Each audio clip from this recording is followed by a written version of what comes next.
25th District Delegate Steve Landes is the Vice Chairman of the House Appropriations Committee. The Virginia House Appropriations Committee has jurisdiction over state budgets. As a result, Delegate Landes was a co-chair at yesterday's hearing on Governor Ralph Northam's proposed amendments to the 2018 through 2020 Biennial State Budget, which was held in Roanoke, Virginia. The purpose of the public hearing was to receive comments from the general public regarding the governor's proposed amendments. Over 33 citizens took to the podium to give commentary. Most of those commenting were current or former educators, as well as counselors and mental health professionals. There was overwhelming support amongst the speakers for Northam's proposed 5% pay increase for teachers. Joyce Williams, a retired public educator, said that Virginia ranks 34th in the nation in teacher salaries, while our neighbor to the north, Maryland, ranks 7th. She fears good teachers will leave the state for better pay. Another supporter of a teacher pay increase was Doug Shook. Shook is the superintendent of Bedford County Public Schools and is also the president-elect of the Virginia Association of Superintendents. He urged the lawmakers to support a teacher pay raise as well and called for more money for school counselors. The last thing I would share in terms of education funding in general is to ask you to consider that whatever funding you're able to give us, however generous you're able to be in that realm, that you consider making that funding as flexible as possible. The needs in Bedford County are different than the needs in Fairfax County. But even within Bedford County, in our 20 schools, the needs are all different. And each classroom, they're different. As superintendent, I try to give our schools and our teachers as much flexibility as we can. We ask that you consider the same. Delegate Landes told me funding K-12 education is one of his top priorities, but fears small localities will not be able to meet their financial responsibilities to sustain a teacher pay raise of 5%. The first two priorities would be looking at K-12 funding. If we can do teacher raises, the concern with teacher raises is there are many localities that can't afford to do the match. And the state can do its part, but the way the funding formula works, localities then have to come up with their share. So if we do, say, a 3% additional, localities would have to come up with half of that. So we're going to have to look at that and see what we can do. I'm in favor of providing additional funding, but again, it may not be as easy as some people think, just based on what localities can and can't do. One place where the delegate does see eye to eye with Governor Northam.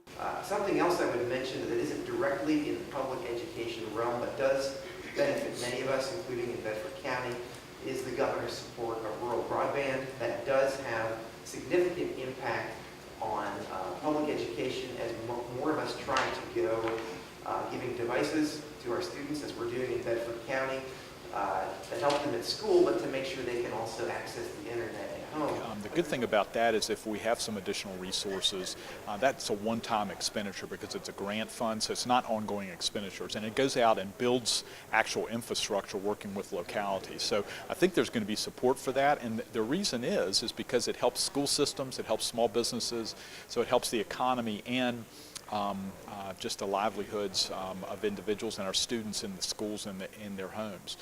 Deborah Smith is the mother of a child with special needs. She called on lawmakers to increase funding for the Priority 1 list, which would reduce the nearly 13,000 strong wait list for developmental disability waivers. I am here to talk about waiver funding. I just want to thank you very much for the waivers that you've already allocated. And we were very, very lucky this year, and we received one. So thank you very much. You have no idea. It was like hitting the lottery for me. My son is 21. He's about to graduate from high school, and quite honestly, I didn't know what I was going to do next because there's no services. Now, while most that took to the podium stuck to specific proposed amendments to the budget, there were a few activists that spoke as well. Two activists called for a halt to funding what they called Israel's genocide of the Palestinians. Another activist was Janet Alston. Alston is a home health care worker and represents the FCGEU SEIU Virginia 512 Home Healthcare Workers Union. She said home healthcare workers are underpaid, undertrained, limited to under 40 hours a week, and receive no benefits. She wants that to change. So please take the cap off of our 40 hours. Allow us to be able to live like everybody else lives. Allow us to feel like we are somebody instead of nobody, and allow us to be able to get a raise, to get an increase, to have an orientation, to get better training, so we can be recognized like everybody else is recognized, because we are saving people's lives every day. And we also is saving the government. billions of dollars because people are not having to go in nursing homes. They're able to stay at home, and we come and we take care of them. So when people have the myth that we're just taking care of our family, no, we're taking care of your family too. Now, the lawmakers will go into session starting on January 9th for 30 days, but if needs be, can extend the annual session for a maximum of another 30 days. In Roanoke, Theodore Whitelow, Breaking Through News.